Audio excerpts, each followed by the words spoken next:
Kita nggak tahu nih Bapak akan capres lagi nggak di tahun 2029. Misalnya nanti Bapak capres dan pilihan wakilnya cuma 2 doang, Pak. Misalnya nih, semuanya udah kepilih nih, sisa 2 doang nih. Caimin sama Gibran. Bapak pilih mana? Yang belum pernah tuh orang Madura. Hah? Orang Madura yang itu? Namanya Muslim. Gimana kalau kita ngobrol sekarang? Tapi kalau saya boleh bertanya nih Pak, ini agak menyimpang sedikit. Kalau menurut Bapak lebih masuk akal mana? Orang tinggal di Mars, orang tinggal di Mars, kita semua tinggal di Mars, atau rumah DP 0% Pak? Bapak kan suka dikenal ya, suka nilai waktu itu, nilai Menhan 11/100. Kalau gitu, nilai Pak Jokowi deh. Selamat datang di konten Tahan Sabar Season 2. Dan langsung aja kali ini kita kedatangan bintang tamu yang sangat-sangat best friend dan idola saya, apalagi pada saat Pilgub Jakarta, Capres 2024, beliau adalah idola saya dan idola tim saya semua, idola semua orang di Majelis Lucu Indonesia, Bapak Anies Baswedan. Assalamualaikum Pak Anies. Waalaikumsalam. Apa kabar Pak Anies? Baik, sehat. Terima kasih. Iya, saya juga terima kasih nih Pak Anies mau datang ke channel UMKM saya nih, channel kecil. Tapi disclaimer dulu Pak Anies ya, saya pakai baju ini karena waktu itu kalau mungkin teman-teman tahu saya waktu debat capres cawapres itu saya dukung 02 dan saya ada di barisan 02. Sejujurnya Pak, itu saya lagi cari info kelemahan 02 dan saya setor kepada Alhamdulillah. saya setor ke Abdur Arsad, David Nurbianto. Berhasil dapat nggak? Ada sih, Ada. Saya diam. Ufu Fafa itu juga saya yang bocorin. Kita akan bersama. Pak Anies, jadi kita hari ini kita akan makan bebek. Iya, makasih undangannya makan bebek nih. Iya, makan bebek sambil kita ngobrol-ngobrol santai. Iya, ya. Oke, boleh sambil dimakan ini, silakan Pak Anies. Ini bebek apa nih? Bebek goreng. Ini bumbu hitam Madura. Ini khas Madura. Iya, khas Apa Madura. isinya? Isinya rempah-rempah sih Pak. Rempah. Jadi Nanti cara makannya gimana? Cara makannya, ya saya permisi Pak ya. Bukan bebeknya dulu. Bukan, nanti ini dicocol gitu Pak. Oh, oke. Gitu. Sambal Pak Anies kuat. Buat sambal, oke. Udah biasa yang pedas-pedas ya. Udah. Pedas lahir batin fisik. Sosmed juga pedas ya, sosmed ya. Oke, ini sambal. Sambal, oke. Kalau ini bedanya ada 2 sambal nih. ini sambal bawang yang agak lebih bawang. pedas. Oh, jangan. Nah, ini aja ya. Oke. Ini serundeng. Bebeknya silakan. Terus habis itu bebek. Ya. Ya, oke. Yang dekat aja ambilnya ya. Ya, boleh. Oke. Siap, saya juga nih Pak ya. Oke. Sambil kita. Ini seru juga nih. Baru pertama kali nih saya ada podcast sambil makan. Iya. Belum pernah sih. Belum pernah Pak ya? Belum pernah. Ini juga baru episode 1 ya gitu. Karena Pak Anies kan sibuk, jadi habis ini kemarin di konten sama Coki juga ya. Sekarang ke channel saya. Lagi keliling-keliling podcast. Mau ada apa sih? Bismillah. Bismillahirrahmanirrahim.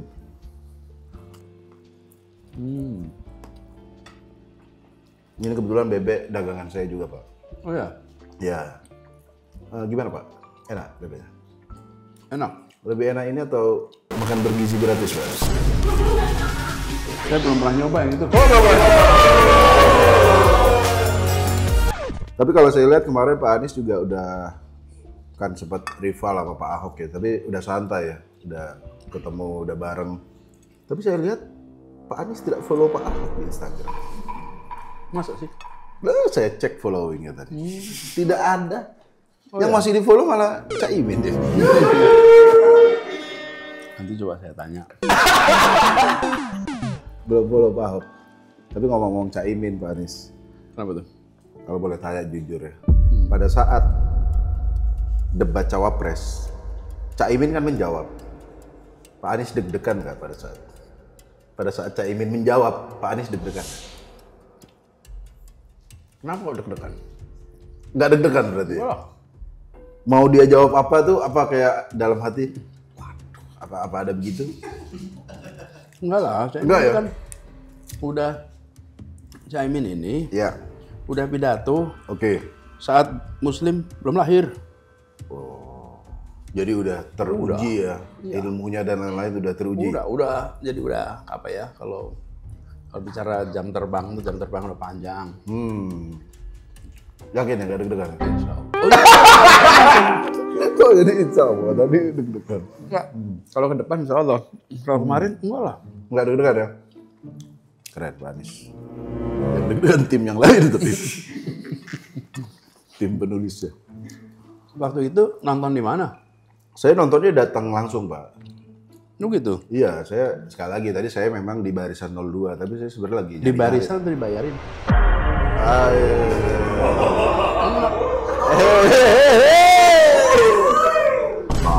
Nggak ada bayar-bayar, nggak ada. Cash. Tapi di barisan Pak Anies juga rame juga ya. Ada influencer juga Pak. Ada ya, Abdur ada nggak ya? David Nurbianto. Ada tuh. Sebenarnya kalau debat capres-cawapres tuh yang di belakang yang nonton tuh adu follower sebenarnya itu. Saya juga pas datang gini ada Raffi Ahmad, tenang. Banyakan kita follower, tapi kan jawabannya bagusan Pak Anies. Tepuk tangan buat Pak Anies. Tapi kan Caimin, bukan saya yang ngomong ya, sosial media kan dianggap blunder gitu. Kalau bagi Pak Anies itu termasuk blunder gak jawaban beliau? Jawabannya banyak ya. Ya, jawabannya. Kan ada yang blunder. Ya. Nah, Memang yang di debat pertama ya. itu banyak yang melihat ya Gus Imin perform nggak seperti yang biasanya. Oke, ya. Dan itu kan fair enough. Ya, Kan Muslim juga pernah ngerasain kan, muncul satu panggung, satu ketika lagi bagus. ada bagus. enggak gitu kan. Iya. Kan itu sesuatu yang bisa terjadi. Oke. Tapi pada debat kedua impresif sekali, kembali kepada apa namanya ya, Gus Imin yang biasanya Oke. gitu. Jadi itu seperti ada kejadian aja pas yang pertama. Jadi Nah, pas cuman yang pertama kurang gitu ya. Kalau namanya kampanye Ya. kan bagus digede-gedein, lagi jelek dihabis-habisin. Nah sama lawan bagus dijelek-jelekin. Ya. Apalagi lagi nggak pas lebih jelek-jelekin. Lebih lagi. jelek-jelekin Nah, lagi. karena lagi di barisan lawan dengernya jelek terus. Oh gitu. Itu dia. Saya di barisan. Kan katanya 02 kan? Tapi tadi ada Itu sih biasa. ya, biasa begitu Pak ya. Ya, namanya juga lagi kampanye. Hei. Artinya justru kalau mengeluh tuh, loh, emang nggak tahu lo kampanye gitu. Iya, jadi ada dinamika kadang oke, kadang enggak gitu. Tapi kalau Ya gini lah kira-kira Muslim main badminton. ya, Terus di smash, protes. Ya kok smash? Loh, emang nggak boleh nyemes kalau badminton? Ya boleh dong. jadi Lu kan temen, kenapa nyemes? Dia main badminton. oh, bagus. Main badminton, lu kenapa nyemes? Dia namanya juga main badminton, boleh dong. Bolanya lempar kanan, lempar kiri. Kan Terus lagi lawannya, kampanye. ya kan namanya juga lagi badminton. Yang nggak boleh itu ngelempar raket. Kalau 11 dari 100 itu ngelempar kok apa raket itu? Pak? Kira-kira apa? Ngelempar jaring netnya kayak gitu. Enggak. Semua yang dikatakan dalam debat itu Ya, adalah legitimate. ya. Nah, yang nggak boleh itu kan apa? Black campaign nggak boleh, fitnah nggak Nah boleh. itu yang lempar raket namanya. Oh, jadi kalau pertanyaan sepedes apapun, seini apapun itu Iya dong. dalam rangka kampanye bebas. Tapi kalau ambil mikrofon dilempar, nah itu nggak boleh. Nah, kalau mikrofon dimatiin.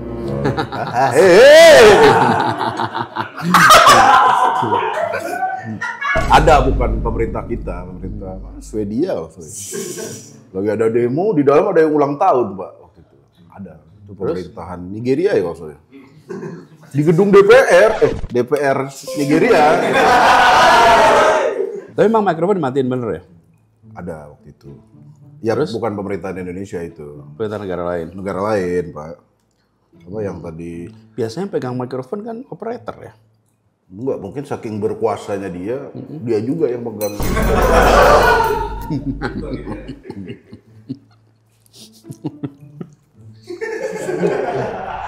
Pak Anies tadi saya dapat info katanya Pak Anies pas muda, pas kuliah, suka jahil, suka ngeprank. Bener nggak itu, Pak? Ini eksklusif loh di Rumpi No Secret loh ini.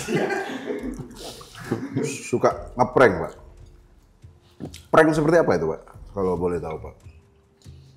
Ya, gimana ya? Ngerjain tuh kan kayak justru kadang-kadang saya bilang gini. Karena saking deketnya, jadi suka jahil. Oh. Kan kalau jahil sama teman-teman deket-deket. Iya, iya. Berarti emang suka jahil, ngeprank itu biasa pas masih muda ya? Iyalah. Kalau Pak... kita enggak. Hah? Saya juga sih. Sama kan? Tapi kalau apalagi Pak... zaman kuliah, menurut sekolah. Iya, saya pernah tuh. Ketika saya kan sekolah di Jogja, di Jogja. Terus kita bikin acara. Saya ini setiap kali bikin acara, kita sering bikin di tempat kayak kalau di Jogja naik ke atas gunung, ke sekitar gunung Kaliurang. Ya, Kaliurang. Oh. Nah, cuman setiap kali kita bikin acara Kaliurang, teman-teman tuh pada naik motor. Dan jaraknya cuma 20 kilo. Oke. Nah, kalau naik motor, itu seringkali pada keluar, pada pergi. Akhirnya pertemuan tuh nggak optimal. Mencar-mencar ya gitu ya. Oke. Jadi saya bilang, ini kita bikin workshop. Ya. Workshopnya di Bandung. Di Bandung. Oke. Kalau di Bandung kan, ya nggak ada yang naik motor lah. Nggak ada. Ya. Jadi pagi kita sewa bis, ke Bandung. Kita sewa bis, bis mini gitu. Ya. Namanya bis kampus itu kita sewa. Kira-kira 20-an orang. Bawa pada ransel, bawa semua siap berangkat. Berangkatlah kita. Berangkat, udah di jalan, belok ke arah Kaliurang. Perginya Kaliurang. Waduh, itu sepanjang jalan. Itu biar ngumpul bareng-bareng ditipu ke Bandung. Ternyata ujung-ujung ke Kaliurang juga. Terus bilang, "Nis, aku wes kirim telegram ke kanca gue ning Malang, ning Bandung." Waktu itu kan masih telegram. Oke, udah ngabarin gitu. Udah ngabarin. Kalau Pak Ahok di Pulau Seribu itu termasuk prank nggak? Jadi jangan tanya saya dong. Itu Muslim nempel-nempelin ke saya. Gak ada urusan saya. Gak ada urusan ya, gak ada urusan. Pak Anies kan dulu di pendidikan ya Pak. Udah lama di pendidikan dan sekarang ini lagi rame soal kalau Deddy Mulyadi kan dia punya solusi anak-anak nakal dimasukin barak. Kalau Gubernur Jakarta punya ide anak-anak nakal di perpustakaan aja katanya. Nah kalau Pak Anies sendiri lebih setuju perpustakaan atau barak? Atau punya ide lain? Anak-anak nakal ya? Jadi gini. Ya. Waktu kita bilang anak nakal. Anak nakal itu kan menyederhanakan ya. Oke. Anak ini berperilaku tidak sesuai dengan harapan. Ya, benar. Oke. Ya. Kenapa itu terjadi? Apakah karena anak itu saja? Atau karena pola asuh orang tua? Oke. Atau karena pola asuh di sekolah? Atau karena lingkungan? Nah, kita itu ketika lihat ada anak tidak sesuai harapan, anak itu yang langsung disalahkan. Oke. Lalu anak itulah yang kemudian harus nanggung risikonya. Barangkali dia salah asuh. Jadi begitu kita mengambil anak itu, dipindahkan ke tempat lain, kita tidak mengkoreksi problem yang membuat anak ini terjadi begini. Nanti dia keluar dari barak bisa nakal lagi ya kalau gurunya nggak koreksi, orang tuanya nggak koreksi, lingkungannya nggak koreksi, karena munculnya kejadian yang tidak seperti diharapkan itu, kan anak ini produk dari didikan. Di mana? Di rumah, di sekolah, di lingkungan. Jadi kalau ada masalah, maka yang harus sama-sama koreksi ya semuanya. Barak itu terbukti efektif untuk mendidik kedisiplinan, Ya. untuk mendidik kepatuhan bagi prajurit. Bagi prajurit. Udah ya. jelas. Masalah pendidikan diselesaikan secara pendidikan. Ini masalahnya di mana? Oke. Apakah sederhana? Tidaklah. Tapi itu namanya menyelesaikan masalah. Tapi kalau dalam konteks yang paling cepat lah Pak, yang maksudnya kan tadi sambil memantau salahnya di mana. Sederhana kok. Apa Pak? Semua yang jadi coba didudukan bareng-bareng ya gurunya, ya orang tuanya. Oke. Kemudian duduk bareng-bareng nih apa yang harus diselesaikan. Dan ini sifatnya adalah untuk pendidikan. Oke. Jangan sifatnya jadi hukuman. Oh, jadi jangan nakal dihukum, tapi justru dibina lebih Iyalah. ketat biar jadi nggak nakal lagi gitu Pak ya. Ambil contoh. Ya. Kasus saya sendiri nih. Saya masih kecil sering berantem. Oke. Ya. Kemudian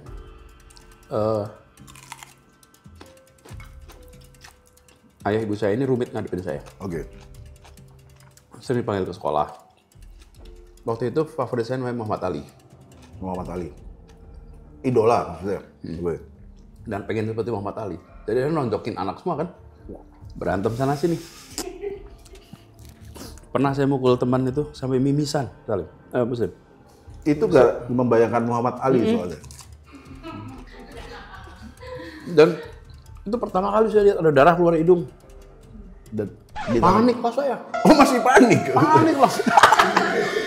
Jadi masih, aduh kok terlalu kenceng berarti ini mukulnya. Iyalah. Gimana nggak panik coba? Seru, merah semua sini. Gue pakai seragam sekolah. Terus? SD. Nah, apa yang dikerjakan orang tua saya? Saya nggak dikirim ke barak. Yang kerjain, dicoba dikoreksi. Ya. Nah, saya baru sadarnya kemudian. Saya itu senang naik sepeda. Oke. Pergi naik sepeda. Lalu, bapak ibu saya ini bilang, Anies, naik sepedanya cuma boleh di kampung. Di kampung itu artinya di jalan tanah. Ya. Nggak boleh ke jalan aspal, Ya. jalan raya. Ya. Terus dia bilang, tapi kalau mau ke jalan raya boleh, syaratnya perginya ke perusahaan. Oh, dikasih solusinya itu ya. Jadi saya akhirnya kalau sore pergi naik sepeda, saya bisa naik. Kenapa? Ke perusahaan itu lewat jalan raya, lewat aspal. Jaraknya hampir 4 km. Ya. Lalu saya senang kalau pulang itu udah menjelang maghrib, jadi saya bisa pakai lampu di sepeda itu. Oh. Jadi lampunya nyala, saya pasangin sepedanya, ada apa, ditempelin ke ban itu, jadi yang muter ya. muter itu. Ya. Nah, jadi akhirnya saya perbaiki sepeda, saya pasangin lampu. Saya senang berangkat kalau sore itu pergi ke perpustakaan, bukan karena membaca buku, tapi karena mau sepeda. Tapi nyampe ke perpustakaan. Ya otomatis bolehnya ke perpustakaan. Tapi nggak baca buku sama sekali. Kemudian sampai sana otomatis pinjam buku dong. Oh, oke. Jadi pinjam buku, jadi baca buku, jadi saya menjadi baca. Bapak nggak pernah bilang Anies baca buku itu penting ya. Ini masa depan. Enggak. Nggak pernah ngomong begitu. Tapi Anies senangnya naik sepeda kan boleh, tapi ke perusahaan. Dan apa yang terjadi? Sore saya nggak berantem sama anak-anak lain, yang biasanya main kelereng berantem, main layangan, rebutan layangan berantem. Layangan berantem, kemudian kelereng nanti berantem, berantem terus. Akhirnya ya masalah itu terselesaikan. Ya. Dengan dilihat nih gimana nih caranya digeser nih. Dari energinya yang muncul menjadi konflik dengan kanan kiri, energinya disalurkan jadi sepeda. Dan di kampung tuh saya bangga sekali karena satu-satunya anak di kampung yang boleh naik sepeda ke aspal. Dan malah sekarang jadi lemparnya kalau nakal nih bawa dong Deddy Mulyadi gitu. Malah jadi bukan tanggung jawab orang tuanya. Makanya itulah ini hukuman atau pendidikan. Tapi Bapak pas di perpus berantem juga nggak? Kalau ada Muslim barangkali berantem waktu itu. Buku saya. Tidak selamanya yang ditepuk tangan itu benar. Oke? Dan tidak selamanya yang namanya solusi itu dapat tepuk tangan. Nah itu mengurus republik, mau mengurus rakyat, untuk perbaikan di rakyat, atau untuk tepuk tangan. Udah cukup republik ini, banyak tepuk tangan. Tapi tidak ada perubahannya. Ya. Nah yang harus, tadi saya tanya, yang harus berubah itu mana? tempat si anak itu tumbuh yang bermasalah tuh. Benar. Itu ditarik, ya tempat itu muncul lagi anak yang sama, muncul lagi masalah yang sama. Kenapa? Nggak pernah dikoreksi. Saya bilang nanti kita akan bisa ketemu 10 tahun lagi. Dokter-dokter yang ayahnya dagang sate, keliling. Nanti kita akan ketemu dengan insinyur ABCD yang begini. Nanti ketemu sastrawan yang begini, budayawan yang begini dari kelompok ini. Yang dulu nggak dapat kesempatan untuk pendidikan menengah yang baik. Pendidikan menengah yang baik itulah yang menjadi seperti peluncur itu. Launching pad tuh untuk mereka bisa nantinya terbang sampai ke perguruan tinggi yang baik. Indonesia itu punya mahasiswa sedikit sekali pas merdeka. Terus tahun 60-an ada ledakan jumlah mahasiswa. Tahun 60-an tuh mendadak banyak sekali mahasiswa. Dan tahun 60-an itulah pertama kali tuh banyak kaum santri bisa masuk kuliah. Sebelumnya minim. Ya pertanyaannya, kok bisa tahun 60-an terjadi itu? Nah kita kadang-kadang lupa tahun 50-an pemerintah membangun SMA di mana-mana. Bangunan SMA. Kemudian mahasiswa-mahasiswa jadi guru di SMA-SMA. Namanya PTM, Pengerahan Tenaga Mahasiswa. Tahun 50 itu ya? Tahun 50-an, tahun 51 mulainya. Itu adalah mahasiswa yang sukarela jadi guru selama 2 tahun. Nggak dibayar berarti itu mahasiswa? Nah, karena itu bagian dari kuliah mereka. Yang kemudian nanti programnya jadi KKN.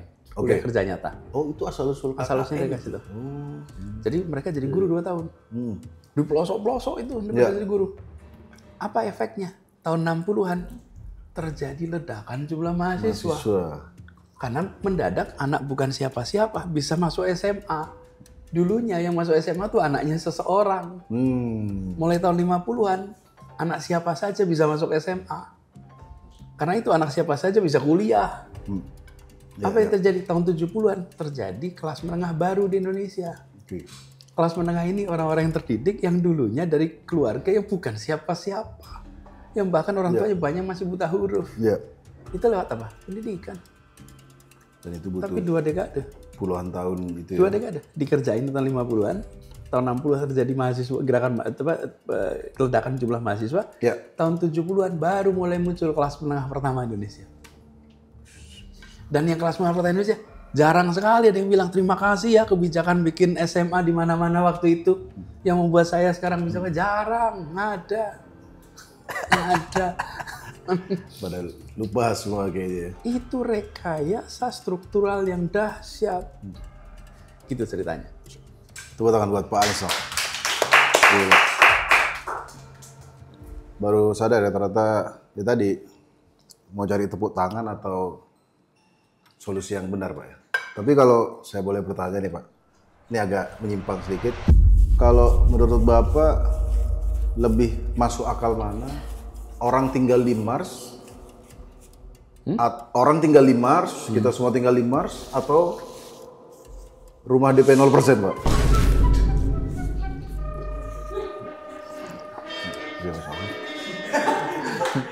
Gini dah saatnya Muslim pilih mana? Susah sih. Nggak susah dong. Ke Mars deh. Kan susah nih ke Mars, kita harus bertahun-tahun gitu. Ada solusi lain nih. Rumah DP 0%. Menurut Pak Anies lebih... Ada dulu orang yang usul itu, siapa ya? Anies. Pakai nyindir. Aduh. Saya nonton itu Pak, debat Bapak sama Pak Ahok, terus kan pas ditanya, pas di counter sama Pak Ahok, Pak Anies jawab, tinggal milih gubernur yang pesimis atau saya yang optimis. Gila. Berarti lebih optimis mana DP 0% atau kita hidup di Mars? Nah gini, dan banyak waktu itu yang mengatakan DP 0% tidak bisa dilaksanakan. Dan terlaksana tuh. Nah, terlaksana ya? Itu batal tuh ya. Nah, sekarang saya jelasin kenapa DP 0% itu penting. Jadi kalau kita lihat masyarakat kita, itu ada 3, dibagi berdasarkan kemampuan ekonomi. Ada masyarakat bawah, masyarakat tengah, sama masyarakat atas. Terus kaitkan 3 ini dengan kebutuhan rumah. Ada industri properti. Ya. Nah, industri properti ini siapa pasarnya? Kelompok bawah? Bukan. Menengah atau Kelompok atas? menengah? Tidak. Bukan juga ya? Atas. Atas ya? Oke. Industri properti. Terus lalu ada program pemerintah, bantuan untuk perumahan. Ya, tahu. Siapa yang dapat? Yang atas? Bawah biasa kayak. Bukan. Yang atas? Yang atas bukan. Menengah. Yang bawah, menengah bukan. Dapatnya yang bawah. Oke. Yang tengah ini nggak dapat apa-apa. Oke? Oh, Dia ke pasar, nggak mampu. Oke. Oke? Dia ke pemerintah, ketinggian. Oke. Nah, siapa yang ngurusin ini? Nggak ada. Nggak ada. Mereka ini orang-orang yang di tengah. Nanggung gitu ya? dia? Nanggung. Nggak ada yang Oke. ngurusin. Dibantu Nah, kurang kita miskin. semua bikinnya program yang bersubsidi itu semua untuk di bawah. Oke. Ya. Nah, kelompok menengah ini kejepit. Datang lihat iklan properti, datang, saya nggak sanggup. Terus ketemunya apa? Masalahnya apa? Ketemu sederhana. Mereka itu bisa bayar bulanan, tapi tidak punya tabungan untuk bayar DP, nggak punya. Oke. Nggak punya. Akhirnya itu Baik. jadi nggak ada yang aneh dari sini. Yang aneh itu adalah ketika ini tidak dipahami dengan serius. Sederhana kok. Ya. Punya kemampuan membayar bulanan, Ya. tapi tidak punya tabungan untuk Buat bayar DP. Exactly. Karena kan biasanya DP berapa? 10% Lah, atau 20%? 20 ya? 25%, kadang-kadang di 30%. Waktu itu. Iya. Dan apa yang terjadi dengan mekanisme financing, Oke. maka orang bisa bayar. Dan apa yang jadi? Nih, kelompok ini, Iya. kelompok tengah itu, di mana sih kelompok tengah itu? Di atas UMP, Ya, oke. sampai dengan 15 juta. Oke. Ini kelompok di tengah nih. Ya. Yang di atas 15 juta itu yang di atas. Di atas. Nah, jadi banyak sebagai ilustrasi. Mereka yang terpaksa ngontrak. Oke. Muslim, kalau Muslim ditanya, penduduk di Jakarta yang ngontrak berapa persen kira-kira? 10 mungkin? 10? Ya, 10 kira-kira. 10%? 50%. 50%? Terus siapa yang ngurusin itu? Nggak ada. Yang Anda bilang mau ke Mars itu. Bener tuh. Saya tuh kadang-kadang mikir, gila betul yang ngejeknya. Gitu. Yang diejek itu adalah separuh penduduk Jakarta. Yang masih ngontrak Yang tadi. masih ngontrak. Oke. Kenapa mereka ngontrak? Karena nggak punya DP. Nah, saya berilustrasi. Kondektur. Ini this is true story. Iya. Seorang kondektur punya anak satu atau dua. Dia ngontrak rumah. 1 bulan 1 juta. Oke. Bukan rumah, kontrak petak gitu. Kontrakan ya. Kontrakan. Begitu dia ikut DP 0 rupiah, dia bayar 1,3 bulanan. Per bulan. Tapi rumahnya milik dia. Dan apa yang terjadi setelah program DP 0 kita Persen? lakukan? Ya. Sekarang banyak sekali iklan DP 0 rupiah. Coba aja di mana-mana. Bener ya? Boleh, cek. Sekarang mendadak yang industri properti itu pakai. Coba Konsep lihat itu ya. sekarang yang namanya iklan di mana-mana DP 0, DP 0, DP 0. Iya. Terus saya bilang tuh, semua yang dulu bilang itu tidak mungkin. Hari ini pasar pun sudah mengikuti. Dan sekarang alhamdulillah kelompok yang di bawah dapat program dari pemerintah subsidi. Iya. Kelompok yang di atas sudah diselesaikan dengan pasar. Ya. Nah, yang di tengah sekarang ada jalan keluarnya. Gitu. Tepuk tangan sekali dong. Iya. Oke Pak, ini sudah mendekati pertanyaan terakhir. Sedikit lagi Pak. Kita nggak tahu nih Bapak akan capres lagi nggak di tahun 2029. Misalnya nanti Bapak capres dan pilihan wakilnya cuma 2 doang Pak. Misalnya nih, semuanya udah kepilih nih, sisa 2 doang nih. Cak Imin sama Gibran. Bapak pilih mana? Yang belum pernah tuh orang Madura. Hah? Orang Madura yang itu? Namanya Muslim. Gimana kalau kita ngobrol sekarang? Saya Camat Bintaro aja dulu. Camat Bintaro ya. 2 nih. Gibran atau Cak Imin? Nah, sekarang saya lagi menikmati. Lagi menikmati. Diundang talk show podcast sana sini lagi ngobrol santai. Gak mikir-mikir itu ya? Pokoknya itu gini, sekarang itu kerjain yang masih ada aja. Saya lagi bikin kegiatan aksi bersama. Ya. Aksi bersama, bikin jembatan sana sini. Jadi kita fokus di situ aja dulu. Oke. Terakhir ya Pak, Bapak kan suka dikenal ya, suka nilai waktu itu. Nilai Menhan 11/100. Kalau Bapak disuruh menilai presiden dari yang terbaik sampai terburuk, bisa nggak nilainya Pak? Kan Menhan berani, kan Menhan juga jadi presiden, ya kan?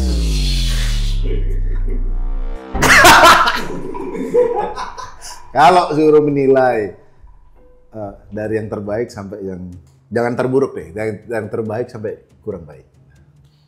Kan ada. Ya kalau jawaban sopannya gini Ya. lah, diplomatisnya. Masing-masing ada zamannya. Oke, Tiap zaman ada masalahnya. oke, Tiap masalah ada solusi yang beda-beda. benar. Tantangannya beda-beda. Kalau gitu nilai Pak Jokowi deh. Kalau Pak Menhan udah Pak, tiga presiden terakhir lah, tiga presiden Udah terakhir. lah. Kalau udah selesai, tugasnya udah selesai. Muslim mau berani nggak nilai? Saya, Ah.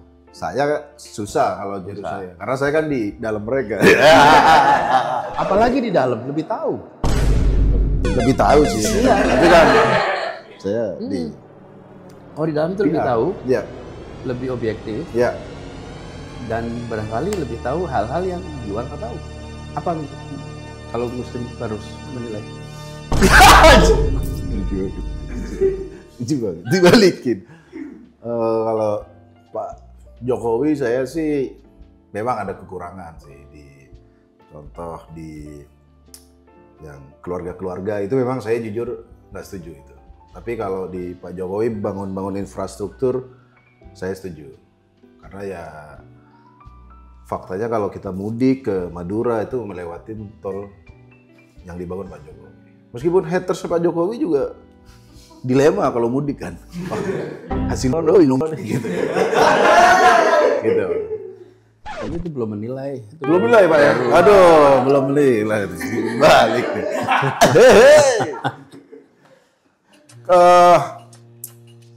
Pak Jokowi akhir-akhir kurang ya menurut saya. Kalau sesi pertama kayaknya masih Makanya 8 lah. Ya, rumit kan? rumit Nah, Pak. itu dia, makanya jangan tanya ke saya. Makanya saya nanya ke yang lebih pintar. Oke, kalau gitu sekali lagi terima kasih Pak Anies sudah mampir di sini. Nanti barangkali mau pengen bebek kabarin aja dulu. Ya, terima kasih. Saya lumayan nih, makan saya lebih banyak daripada Iya makanya. Kalau ada nasinya lagi bisa habis 3 nih kayaknya. Oke, kalau gitu sampai ketemu lagi di konten Tahan Sabar selanjutnya.